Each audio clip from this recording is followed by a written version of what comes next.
സംസ്ഥാനത്തിൻ്റെ പ്രളയ ചിത്രങ്ങളിൽ പരിശോധിക്കപ്പെടുമ്പോൾ സംസ്ഥാനത്ത് ഇപ്പോഴും അതിൻ്റെ ദുരന്ത വ്യാപ്തി വളരെ വലുതാണ്. ഇന്ന് പ്രധാനപ്പെട്ട ദിവസമാണ്. സർക്കാരിൻ്റെ കൂടുതൽ സഹായ പ്രഖ്യാപനങ്ങളുണ്ടാകും. ഒപ്പം തന്നെ സംസ്ഥാനത്തിൻ്റെ പൊതു സാഹചര്യമാണ് നമ്മൾ പരിശോധിക്കുന്നത്.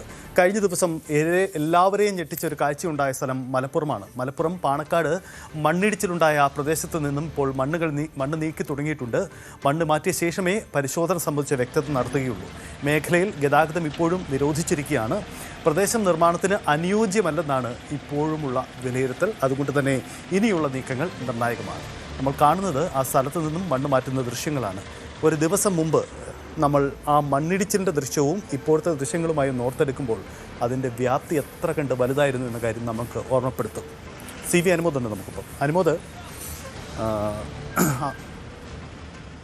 ഇപ്പോഴത്തെ സാഹചര്യം എന്താണ്? അവിടെ നമുക്ക് ദൃശ്യങ്ങൾ കാണാം മണ്ണെടുത്ത് മാറ്റുന്ന കാര്യം.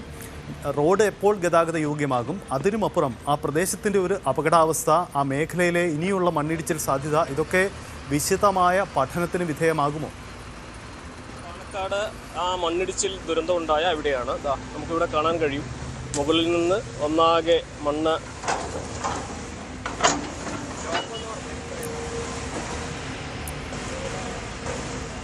സജിത്ത്, നമുക്ക് ഈ ദൃശ്യങ്ങളിൽ തന്നെ കാണാം ഇപ്പോഴത്തെ ഒരവസ്ഥ. മണ്ണ് ഇവിടെ നിന്നും അടിഞ്ഞ മണ്ണൊക്കെ തന്നെ ഇപ്പോൾ വലിയ ടിപ്പറുകളിലായിട്ട് നീക്കം ചെയ്തുകൊണ്ടിരിക്കുകയാണ്. ഇന്നലെയും മിനിഞ്ഞാന്നുമൊക്കെ ആയിട്ട് ഏകദേശം 600 ടണ്ണിലേറെ മണ്ണ് ഇവിടെ നിന്ന് നീക്കം ചെയ്ത് കഴിഞ്ഞിട്ട് ഇനിയും ഇവിടെ നിന്ന് ഒട്ടേറെ മണ്ണ് നീക്കം ചെയ്യാനുണ്ട്. അതിനപ്പുറം ഇവിടെ ഇടിഞ്ഞു നിൽക്കുന്ന ചില ഭാഗങ്ങളുണ്ട്.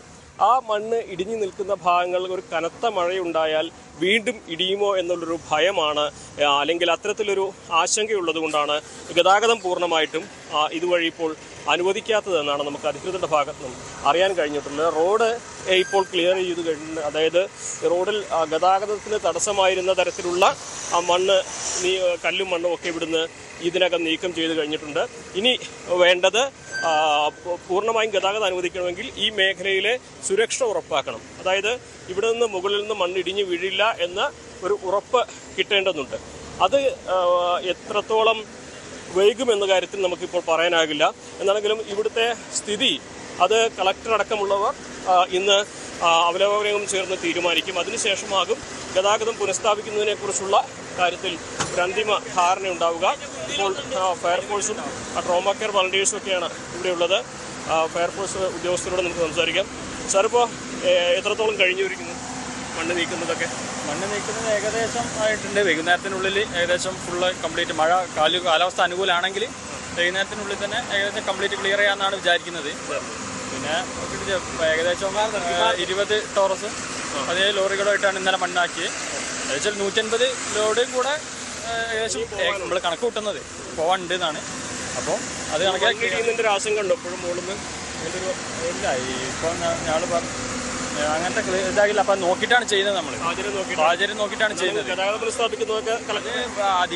ബന്ധപ്പെട്ട അധികാരികളിൽ നിന്ന് നമുക്ക് അനുമതി കിട്ടിയതിന് ശേഷം മാത്രമേ, ജില്ലാ ഭരണകൂടത്തിൽ നിന്ന് അനുമതി കിട്ടിയതിന് ശേഷം മാത്രമേ റോഡ് മഴയില്ലെങ്കിൽ ഇവിടെ വേഗത്തിൽ കാര്യം നടക്കും. മഴ ഇല്ലെങ്കിൽ ക്ലിയർ ആയിട്ട് നടക്കും. മഴയ്ക്ക് നോക്കിയിട്ട് നമുക്ക് പറയാൻ കഴിയും. മഴയാണ് ആശങ്ക. സജിത്ത്, ഈ കനത്ത മഴ ഉണ്ടായില്ലെങ്കിൽ ഈ പ്രവൃത്തികളൊക്കെ തന്നെ വളരെ വേഗത്തിൽ പൂർത്തീകരിക്കാനാകുമെന്നാണ് ഉദ്യോഗസ്ഥർ പറയുന്നത്. കാരണം ടോറസുകളിലേക്ക് ഈ ചളി വലിയ തോതിൽ തന്നെ വലിയ ക്വാണ്ടിറ്റി നീക്കം ചെയ്യുന്ന പ്രവൃത്തി പുരോഗമിച്ചുകൊണ്ടിരിക്കുകയാണ്. കഴിഞ്ഞ 2 ദിവസമായിട്ട് ഇത് തന്നെയാണ് ഇവിടെ നടക്കുന്നത്. അങ്ങനെ ഒരു ഭഗീരഥ പ്രയത്നത്തിന് ശേഷമാണ് ഇപ്പോൾ ഈ റോഡ് ഇത്രയെങ്കിലും ഗതാഗതത്തിന് യോഗ്യമാവുന്ന സാഹചര്യം ഉണ്ടായിരിക്കുന്നത്. അതുകൊണ്ട് തന്നെ കാലാവസ്ഥ അല്പം തെളിഞ്ഞ അവസ്ഥയാണെന്നുള്ളത്. ഇന്ന് വെയിൽ ഉദിച്ചിട്ടുണ്ട്. കഴിഞ്ഞ 2 ദിവസത്തെ അപേക്ഷിച്ച് ആശ്വാസമുള്ള കാലാവസ്ഥയാണ് ഇന്നത്തെ എന്ന് പറയാനാകും. അതുകൊണ്ട് തന്നെ ഈ പ്രവൃത്തിക്കൊക്കെ കുറെ കൂടി വേഗത കൈവന്നിട്ടുണ്ട്. പൂർണ്ണമായിട്ടും മണ്ണ് നീക്കിക്കഴിഞ്ഞാൽ ഇവിടുത്തെ സാഹചര്യങ്ങളും ഈ കളക്ടർ അടക്കമുള്ളവർ വന്ന് നേരിട്ട് വിലയിരുത്തി ഇനിയൊരു അപകട സാധ്യത ഉണ്ടാകില്ല എന്ന് ഉറപ്പുവരുത്തിയ ശേഷമായിരിക്കും ഗതാഗതത്തിന് തുറന്നു കൊടുക്കുന്ന കാര്യങ്ങളടക്കം നിശ്ചയിക്കുക എന്നാണ് നമുക്ക് അറിയാനാകുന്നത്. എന്നാണെങ്കിലും നിലവിൽ കാലാവസ്ഥ അനുയോജ്യമായതുകൊണ്ട് തന്നെ ഇവിടുത്തെ മണ്ണ് നീക്കം ചെയ്യുന്ന പ്രവൃത്തികൾക്കെല്ലാം വളരെ വേഗം കൈവന്നിട്ടുണ്ട്. ഇതേ രീതിയിൽ മുന്നോട്ട് പോവുകയാണെങ്കിൽ ഇന്നത്തോടെ ഈ മണ്ണ് പൂർണ്ണമായി ഇവിടെ നിന്ന് നീക്കം ചെയ്യാനാകുമെന്നാണ് അധികൃതർ ഇപ്പോൾ വ്യക്തമാക്കിയിട്ടുള്ളത്. സജിത്ത്, അനുമോദ്, ഈ അവിടുത്തെ മണ്ണിടിച്ചിലുണ്ടായപ്പോൾ നമ്മൾ ആദ്യത്തെ ആ ദൃശ്യങ്ങൾ കണ്ടതാണ്. ഒരു ചെറിയ പ്രദേശമാണ് ആദ്യം ഇടിഞ്ഞു വന്നത്, പിന്നീടാണ് ഒരു വലിയ മേഖല വരുന്നത്. അതായത് ആ ഒരു ചെരിവ് പൂർണ്ണമായും ഇനിയൊരു നിർമ്മാണ പ്രവർത്തനത്തിനോ അതല്ലെങ്കിൽ ഇനിയും മണ്ണിടിയാനുള്ള സാധ്യതയോ തള്ളിക്കളയാനാവില്ല. ഇത് സംബന്ധിച്ച് അത്ര കൃത്യമായ ഒരു പരിശോധന നടത്താനാണോ തീരുമാനം? അതിനപ്പുറം ഈ മണ്ണ് മാറ്റി ഒരുപക്ഷേ ഇപ്പോൾ നടക്കുന്ന നിർമ്മാണം നിർത്തിവെക്കുക, അതിനപ്പുറത്തേക്ക് ഗുരുതരമായി എന്താണ് ആ പ്രദേശത്തിന് പറ്റിയത് എന്ന ഒരു പരിശോധന അവിടെ ഉണ്ടാകുമോ?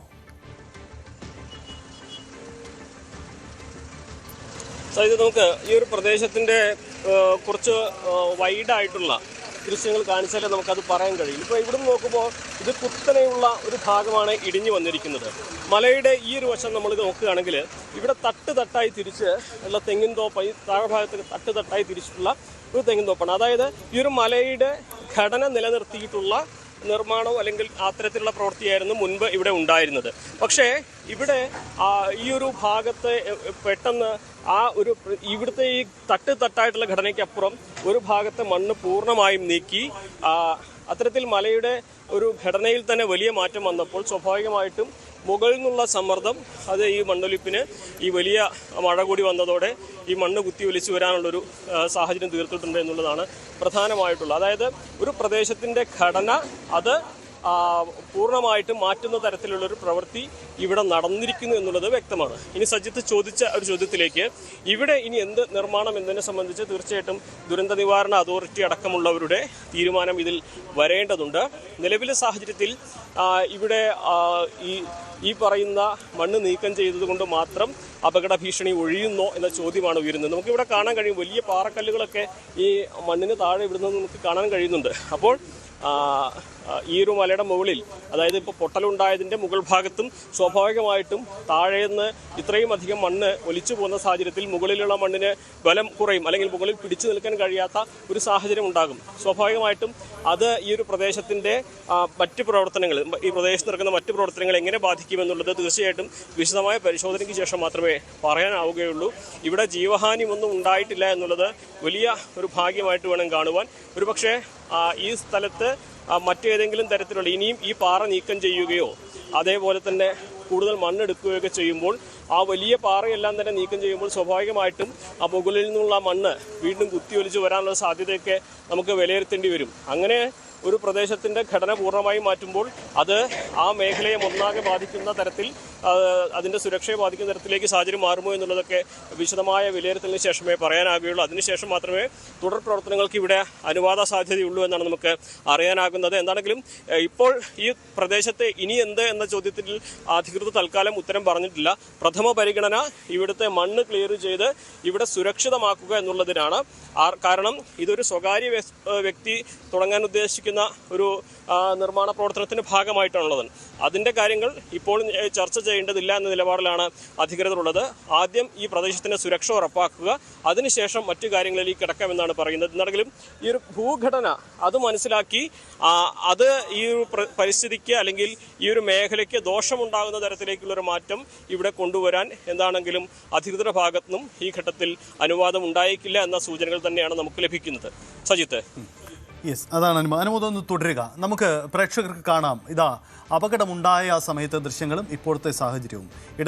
സ്ക്രീനിൻ്റെ ഇടതുവശത്ത് കാണുന്നത് അപകടം, അതിൻ്റെ വ്യാപ്തി, അതെങ്ങനെയാണ് സംഭവിച്ചത് എന്ന കാര്യമാണ്. നോക്കൂ, ഒരു പ്രദേശത്തെ മണ്ണ് പൂർണ്ണമായും ഇടിഞ്ഞു വീഴുന്ന സാഹചര്യമാണ് ഉണ്ടായത്.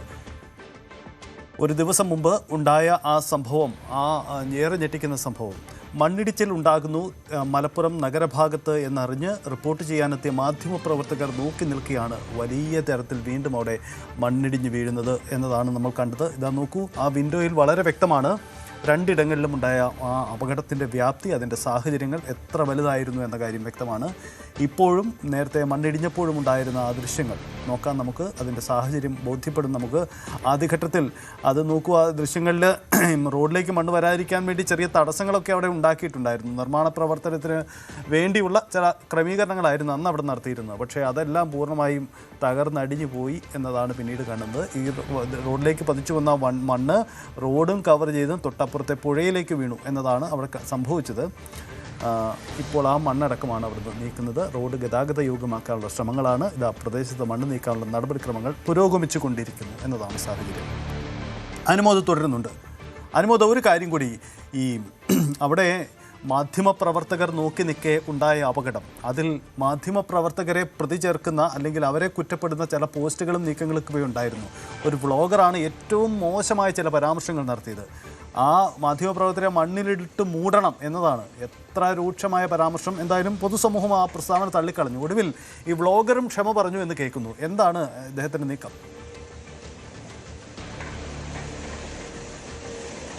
തീർച്ചയായും സജിത്ത്, ഇവിടെ അന്ന് മിനിഞ്ഞാന്ന് രാവിലെ ഈ റോഡിലേക്ക് മണ്ണ് ഇടിഞ്ഞു വീണ് ഗതാഗതം തടസ്സപ്പെട്ടിട്ടുണ്ട് എന്ന വിവരം അതറിഞ്ഞതിന് പിന്നാലെയാണ് മാധ്യമപ്രവർത്തകർ ഇവിടേക്ക് എത്തിയത്. അങ്ങനെ ആ ഒരു റോഡിലെ തടസ്സം റിപ്പോർട്ട് ചെയ്തുകൊണ്ടിരിക്കുന്നതിനിടെയാണ് അപ്രതീക്ഷിതമായി മുകളിൽ നിന്ന് ഈ ഒരു മലയുടെ ഒരു ചെറിയ ഭാഗം ഒന്നായി താഴത്തേക്ക് കുത്തിയൊലിച്ചു വരുന്നത്. നമ്മുടെ സുഹൃത്തുക്കളാണ് അവരൊക്കെ തന്നെ. അതിൽ നമ്മുടെ പ്രിയപ്പെട്ട സുഹൃത്തുക്കളായ പലരും ആ മണ്ണിടിച്ചിലിൽ പെട്ടു. ആ കൈരളി ടിവിയുടെ ക്യാമറാമാൻ അതിന്ന് തലനാരിഴക്കാണ്, അത്ഭുതകരമായിട്ടാണ് രക്ഷപ്പെട്ടത്. അദ്ദേഹത്തിൻ്റെ ക്യാമറയും മറ്റ് എക്യുപ്മെൻസും ഒക്കെ ഈ ഒരു മണ്ണിടിച്ചിലിൽ നാശമായി. പക്ഷെ അദ്ദേഹത്തിൻ്റെ ചെറിയ പരിക്കുകളുണ്ടെങ്കിൽ അദ്ദേഹത്തിന് വലിയ പ്രശ്നങ്ങളില്ലാതെ അദ്ദേഹം രക്ഷപ്പെട്ടു. അങ്ങനെ എല്ലാവരും അതിൻ്റെ ഒരു ഞെട്ടൽ വിട്ടുമാറാതെ എന്നിട്ടും ഇവിടെ നിന്ന് റിപ്പോർട്ട് ചെയ്ത് ഇവിടുത്തെ തത്സമയ വിവരങ്ങൾ എല്ലാം കൃത്യമായി ലോകത്തെ അറിയിച്ചുകൊണ്ടിരിക്കുന്ന സാഹചര്യം. ഇവിടെ ശ്രദ്ധിക്കേണ്ട ഒരു കാര്യം, അന്ന് പോലീസ് ഇവിടേക്ക് ഒരു നിയന്ത്രണവും മാധ്യമപ്രവർത്തകർക്ക് ഏർപ്പെടുത്തിയിരുന്നില്ല എന്നുള്ളതാണ്. മാധ്യമപ്രവർത്തകർക്ക് ഇവിടേക്ക് പ്രവേശനത്തിന് ഏത് ഭാഗത്ത് പോകരുത് അത്തരത്തിലൊന്നും പറഞ്ഞിരുന്നില്ല. പോലീസിൻ്റെ നിർദ്ദേശങ്ങൾക്കനുസരിച്ചായിരുന്നു അന്നത്തെ റിപ്പോർട്ടിംഗ് ഉണ്ടായിരുന്നത്. പക്ഷേ ആകസ്മികമായിട്ട് സംഭവിച്ച ഈ കുത്തിയൊഴുക്കിൽ സ്വാഭാവികമായിട്ട് എല്ലാവർക്കും ഒപ്പം മാധ്യമപ്രവർത്തകരെ വിട്ടു. അതല്ലാതെ മാധ്യമപ്രവർത്തകർ ഇവിടെ മല ഇടിഞ്ഞതിൻ്റെ താഴെ ക്യാമറ വെച്ച് അത് സൂം ചെയ്തെടുക്കുകയായിരുന്നില്ല. അപകടം സംഭവിച്ചപ്പോൾ മറ്റുള്ളവർക്കൊപ്പം ഇവരും പെട്ടുപോയതാണ്. അങ്ങനെ ഉണ്ടായ ഒരു സാഹചര്യത്തിലാണ് ഈ വ്ളോഗർ ആ അപകടത്തിൽപ്പെട്ട മാധ്യമപ്രവർത്തകരെയൊക്കെ, അല്ലെങ്കിൽ ഈ മാധ്യമപ്രവർത്തകരെല്ലാകെ മണ്ണിൽ കുഴിച്ചു മൂടുകയാണ് വേണ്ടതെന്ന വെറുപ്പിൻ്റെ ഭാഷ അദ്ദേഹത്തിൻ്റെ ആ വ്ളോഗിലൂടെ പുറത്തുവിട്ടത്. അദ്ദേഹം വിദേശത്ത് എവിടെയിരുന്ന് സുരക്ഷിതനായിട്ടിരുന്നിട്ടാണ് ഈ ഒരു പരാമർശമൊക്കെ നടത്തുന്നത് എന്നുള്ളതാണ്. തുടർന്ന് വലിയ പ്രതിഷേധം ഇക്കാര്യത്തിലുണ്ടായി. മലപ്പുറത്തെ പ്രസ് ക്ലബിൻ്റെ നേതൃത്വത്തിൽ ഈ വ്ളോഗർക്കെതിരെ പോലീസ് സ്റ്റേഷനിൽ പരാതിയെത്തി, DYSPയുടെ മുൻപാകെ പരാതിയെത്തി.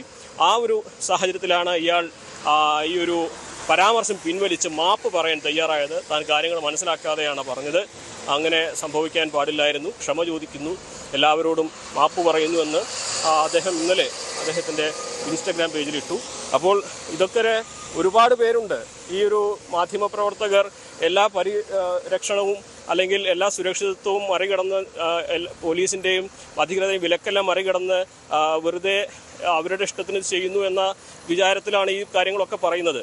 ഈ ഗ്രൗണ്ടിൽ ഇറങ്ങി പണിയെടുക്കുന്നവർക്കറിയാം എന്താണ് ഇവിടെ സംഭവിക്കുന്നത് എന്ന്. മുട്ടൊപ്പം ചളിയിൽ നിന്നിട്ടായിരിക്കും നമ്മളൊക്കെ പലപ്പോഴും റിപ്പോർട്ട് ചെയ്യുക. അത് നമ്മുടെ സുഖത്തിന് വേണ്ടിയിട്ടല്ല, നമ്മുടെ ജോലി ഡിമാൻഡ് ചെയ്യുന്ന ചില സാഹചര്യങ്ങളിൽ അങ്ങനെ ചെയ്തു പോകേണ്ടി വരികയാണ്. അപ്പോൾ അതൊന്നും മനസ്സിലാക്കാതെ എവിടെയെങ്കിലും സുരക്ഷിതനായിരുന്ന് വായിൽ തോന്നിയതൊക്കെ വിളിച്ചു പറയാനുള്ള ഒരു സാഹചര്യം സാമൂഹ്യ മാധ്യമങ്ങളുണ്ട് എന്ന് വിചാരിച്ച് അത്തരത്തിലുള്ള പ്രവൃത്തികൾ ഇനി ആരും ആവർത്തിക്കരുത് എന്ന ഒരു കാര്യം കൂടിയാണ് ഈ ഒരു സാഹചര്യത്തിൽ ഈ ഇന്നലത്തെ പോലീസിന് മുമ്പാകെ എത്തിയ പരാതിയിലും അതിനെ തുടർന്നുണ്ടായി മാപ്പപേക്ഷയിലൊക്കെ വ്യക്തമാവുന്നത്. എന്നാണെങ്കിലും അത്യധികം ദുഃഖകരമായ ഒരു സംഭവം, അത് ജനങ്ങളിലേക്ക് കൃത്യമായി എത്തിക്കാൻ ശ്രമിച്ച മാധ്യമപ്രവർത്തകരെയാണ് കുഴിച്ചു മൂടണമെന്ന് ഇയാളുടെ ആഹ്വാനം ഉണ്ടായത്. എന്തായാലും മാപ്പ് പറഞ്ഞു കഴിഞ്ഞു. ഇനി അത്തരത്തിലുള്ള സംഭവങ്ങൾ ഉണ്ടാകാതിരിക്കട്ടെ. മാത്രമല്ല ഇത്തരം വിഷയങ്ങളിൽ വ്ളോഗർമാരായിട്ടുള്ളവരും കാണുന്നവരൊക്കെ ഈ യാഥാർത്ഥ്യങ്ങൾ കുറച്ചുകൂടി മനസ്സിലാക്കണമെന്ന് കൂടിയാണ് നമുക്ക് ഈ ഘട്ടത്തിൽ പറയാനുള്ള ഒരേ ഒരു കാര്യം. സജിത്ത്, അതാണ് പ്രധാനപ്പെട്ട കാര്യം. എന്തായാലും നമുക്ക് ഇത് സംബന്ധിച്ച് വ്ളോഗർ ഒടുവിൽ ക്ഷമ പറഞ്ഞ് തടി തപ്പാൻ ശ്രമിക്കുന്നുണ്ട്. എന്തായാലും പൊതുസമൂഹത്തിനും ഇക്കാര്യത്തിൽ കടുത്ത എതിർപ്പുകളും ഉണ്ടായിട്ടുണ്ട് ഇത്തരം പ്രസ്താവനയ്ക്കെതിരെ. എന്തായാലും അത് കാര്യം കൂടി നമുക്കുണ്ടായി. ഇപ്പോൾ നമ്മൾ കാണുന്ന ദൃശ്യങ്ങൾ മലപ്പുറത്ത് പാണക്കാട്ടെ മണ്ണെടുത്ത് മാറ്റുന്നതാണ്. പ്രദേശം ഗതാഗത യോഗ്യമാക്കാനുള്ള ശ്രമങ്ങളാണ് ഇപ്പോഴും പുരോഗമിക്കുന്നത്.